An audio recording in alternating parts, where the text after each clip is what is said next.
90% des collaborateurs qui reçoivent un feedback négatif en ressortent démotivés et 80% pourraient même chercher un autre job.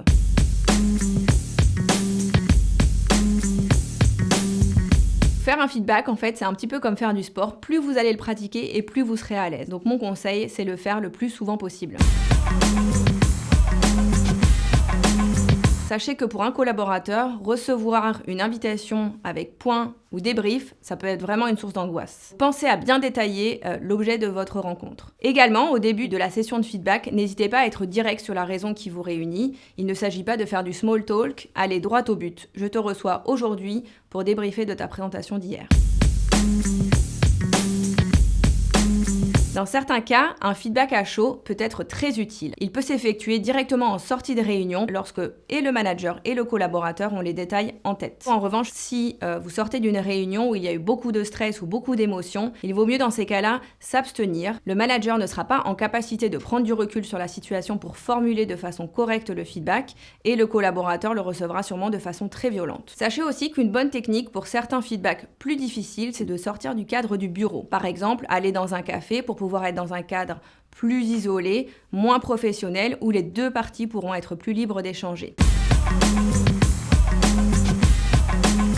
Un bon feedback, c'est aussi une bonne structure. Personnellement, j'aime faire mon feedback en 3 temps. Le premier temps, les points positifs. Le deuxième temps, les points plutôt d'amélioration. Le troisième temps, c'est la recherche de solutions ensemble, en lui proposant par exemple des sessions de coaching, des formations, du temps alloué et des ateliers, des occasions de pratiquer ce point d'amélioration. Il est important de discerner le jugement que vous allez faire sur la personne versus son travail. Par exemple, lui dire « tu es quelqu'un de brouillon » est totalement différent que lui dire « ta présentation était brouillon ». La personne le reçoit de façon beaucoup moins directe, beaucoup moins personnelle et beaucoup moins violente. Également, cela permet de montrer que le jugement n'est pas définitif et qu'il peut très bien être amélioré. Si vous dites à un collaborateur « tu as l'air dans une période difficile », ce n'est pas du tout pareil que de lui dire « tes ventes depuis ces 2 derniers mois sont en chute de 10%. » Qu'est-ce qu'il se passe? Plus le manager va être factuel et plus le collaborateur sera en capacité de comprendre le feedback, mais aussi de savoir comment le corriger par lui-même.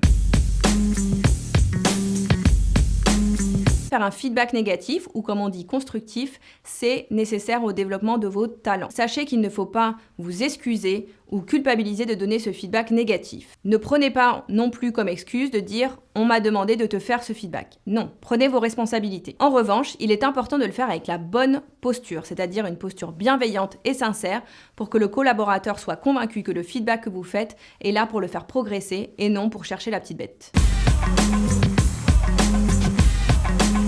L'exercice des entretiens annuels cette année s'annonce encore plus périlleux. Pour vos entretiens, faites attention à la forme et aussi au choix des mots, puisque cette période peut être vécue de façon différente par vos collaborateurs. Certains peuvent être très fatigués, stressés ou anxieux par la situation. Le collaborateur doit être convaincu que malgré ce contexte difficile, la priorité de l'entreprise, c'est faire progresser ses collaborateurs.